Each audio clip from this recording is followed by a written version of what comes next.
A'udzu billahi minasyaitonir rajim. Bismillahirrahmanirrahim. Alhamdulillahi rabbil alamin.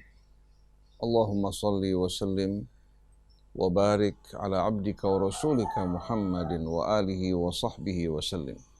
Ya Rabbana lakal hamdu kama yanbaghi li jalali wajhikal karim wa li 'azimi sultanik.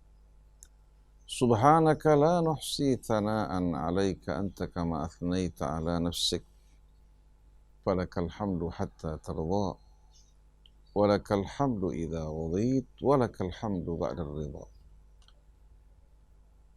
Allahumma ishrah sudurana li marashidi amrik wa thabbit qulubana 'ala al-haqq wa jannibna az-zalal wadfa' 'anna al-fitana wal mihan wal waba'a wal bala'a wal ghala'a wal fahsya'a wal munkar ma dhahara minha wa ma batan waj'alna ya rabbana min ibadikal mu'minina al-mukhlisina lak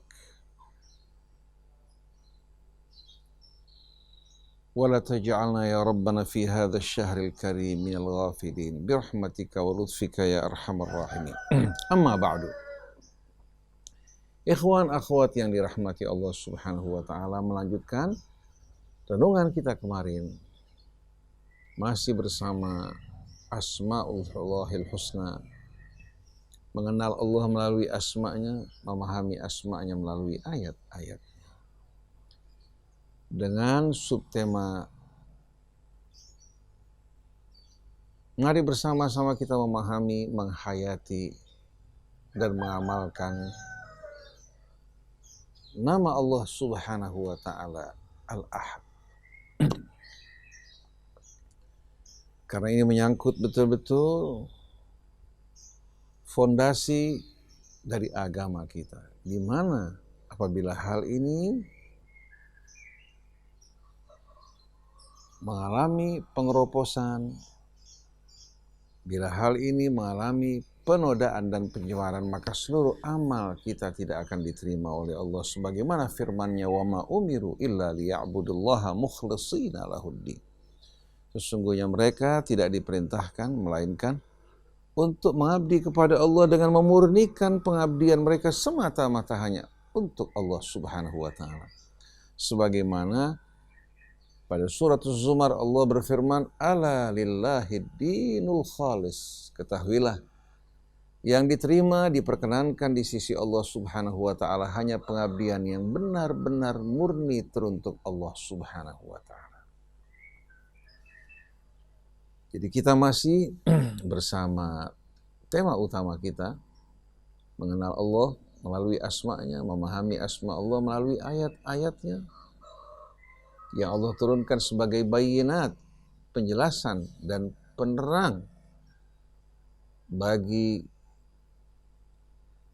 ayat-ayat suci Al-Quran Al-Karim secara menyeluruh yang Allah turunkan untuk kita jadikan sebagai pedoman hidup kita semua. Tapi sebelumnya marilah bersama-sama kita awali dengan membaca Ummul Quran. A'udzu billahi minasy syaithanir rajim. Bismillahirrahmanirrahim. Alhamdulillahi rabbil alamin. Ar-Rahmanir Rahim. Maliki yaumiddin. Iyyaka na'budu wa iyyaka nasta'in. Ihdinas siratal mustaqim. Siratal ladzina an'amta 'alaihim ghairil maghdubi 'alaihim waladdallin.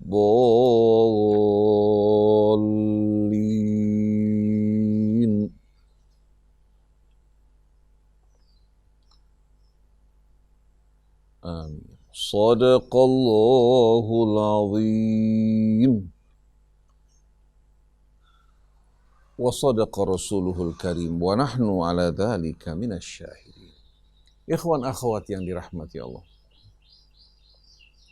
Sebagaimana kajian kita yang lalu, kita bersama-sama merenungkan ayat-ayat Allah Subhanahu wa Ta'ala dalam suratul Ikhlas yang dimulai dengan kata perintah kepada Rasulnya, juga kepada kita yang mendengarkan firman Allah pada surah ini. Bismillahirrahmanirrahim. Qul huwallahu ahad.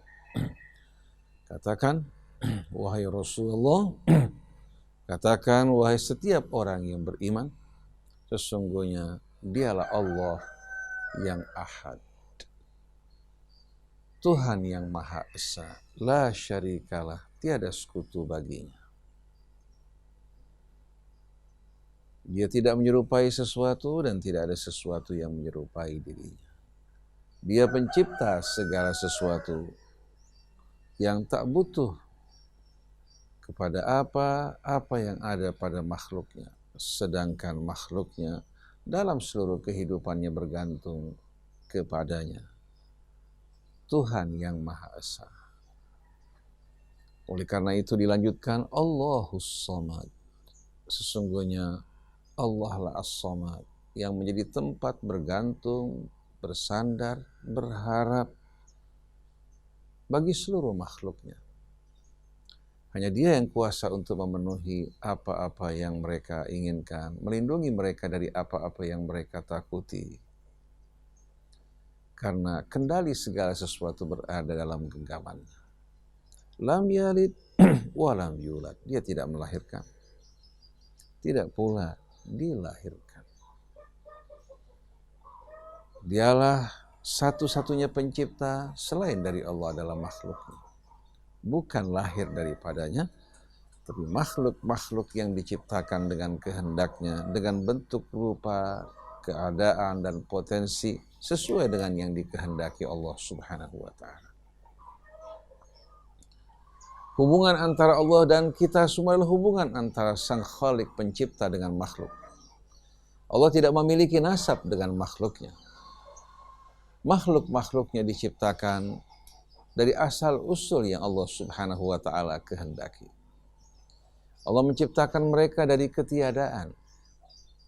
Allah pula yang membentuk rupa mereka. Allah juga yang menanamkan potensi-potensi yang ada pada mereka. Tidak ada satu pun makhluk, baik yang kecil maupun yang besar, melainkan bekerja dengan izin Allah Subhanahu wa Ta'ala. Sebab dan akibat juga bekerja atas izin Allah. Kalau tidak, berarti ada kekuatan-kekuatan selain Allah yang bekerja secara mandiri. Oleh karena itu, perlu betul-betul kita menyembah Allah, tidak mempersekutukannya dengan sesuatu, sesuai dengan fakta realita yang menjadi saksi akan keesaan Allah. Jangan kita mempertuhan selainnya, termasuk sebab, termasuk ilmu yang kita miliki, termasuk teknologi yang dibanggakan manusia pada hari ini. Salah seorang berkata, seandainya kebersihan dapat mencegah seseorang dari corona, niscaya Italia yang dianggap sebagai negara yang cukup bersih di Eropa tidak akan terkena oleh wabah corona. Begitu pula Amerika, negara yang cukup maju. Seandainya teknologi dan kebersihan ilmu pengetahuan dapat mencegah seseorang terkena corona, niscaya Amerika akan terjaga. Negara seperti kita, Indonesia, yang penuh dengan orang-orang yang susah, yang masih bekerja tanpa bantuan peralatan pelindung mereka, seperti pekerja-pekerja yang mengumpulkan sampah. Di antara sampah ini, bekas limbah-limbah mereka mungkin yang terkena corona. Belum lagi terdapat penyakit-penyakit yang lain.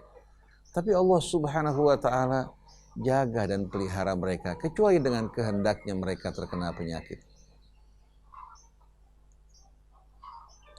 Seandainya panas terik yang menyengat mencegah satu negara bangsa dari corona, niscaya Saudi Arabia, negara-negara Arab, begitu pula Iran tidak akan terkena penyakit tersebut. Karena sebagian besar negara ini adalah gurun pasir.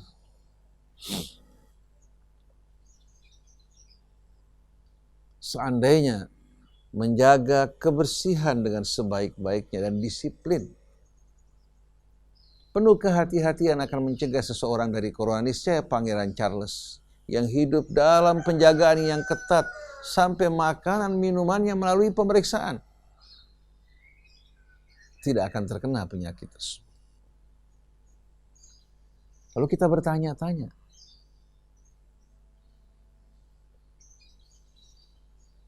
apa sebetulnya yang membuat seseorang terkena corona?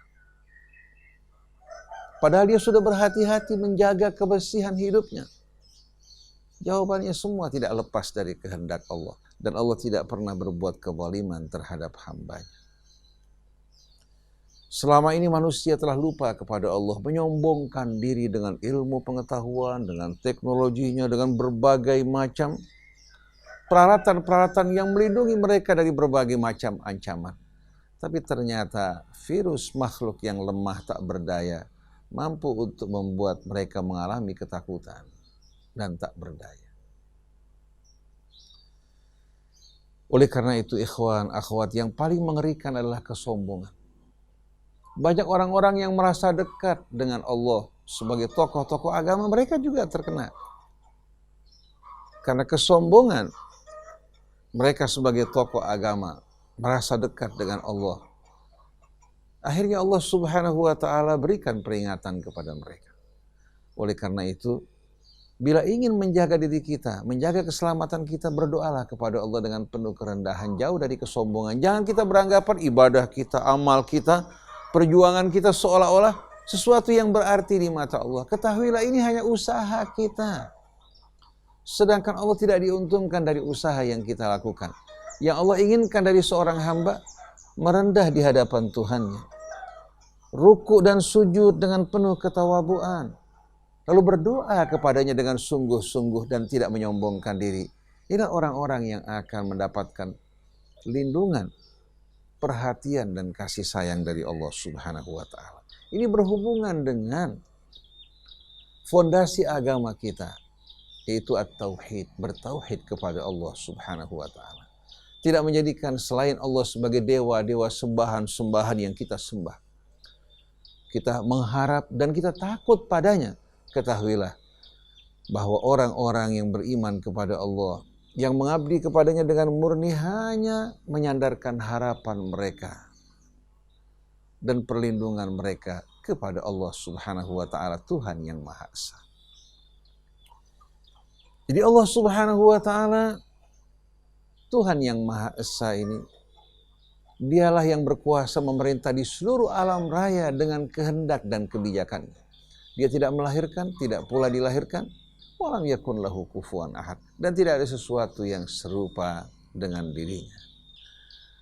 Dialah satu-satunya zat yang maha agung, yang maha sempurna. Oleh karena itu seorang mufassir yang cukup terkemuka, yang mati di jalan Allah Subhanahu wa ta'ala karena menyampaikan kebenaran, itu Sayyid Qutb rahimahullah mengatakan bahwa perintah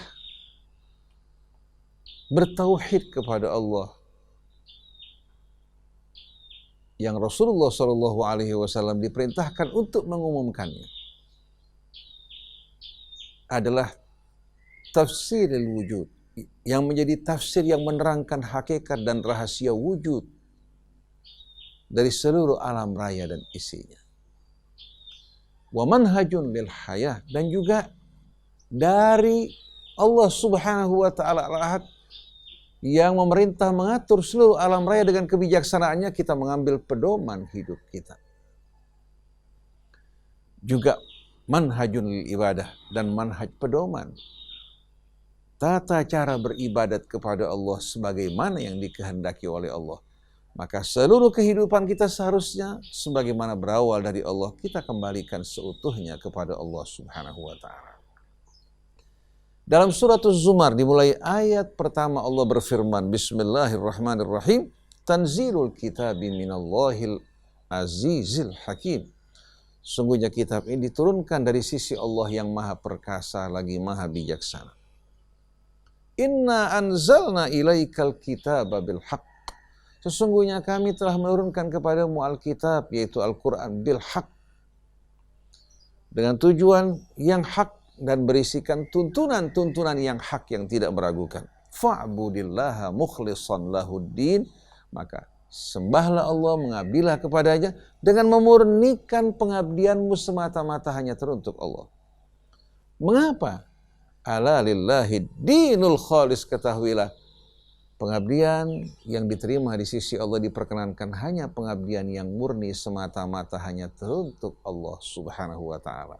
Adapun pengabdian dan ibadah yang bercampur dengan kesyirikan tidak akan dilihat dan tidak akan diterima di sisi Allah. Dan seluruh amal yang mereka lakukan, Allah gambarkan dalam satu perumpamaan, wa qadimna ila ma amilu min amalin faja'alnahu haba'an manthura.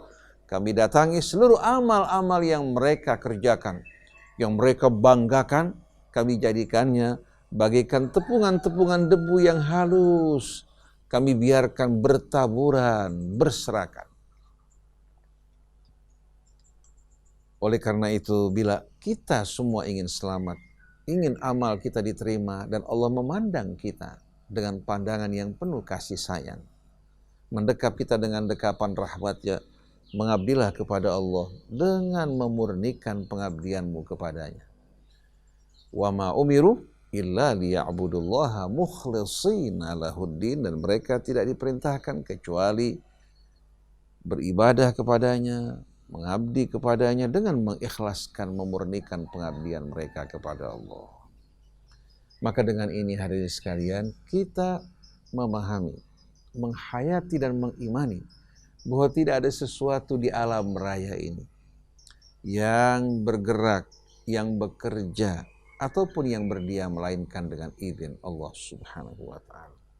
Tidak ada satu musibah yang menimpa seseorang melainkan dengan izinnya, baik di langit, di bumi, maupun yang terjadi pada diri kita. Ma asaba min musibatin fil ardi wala fi anfusikum illa fi kitabim min qabli an nabraha.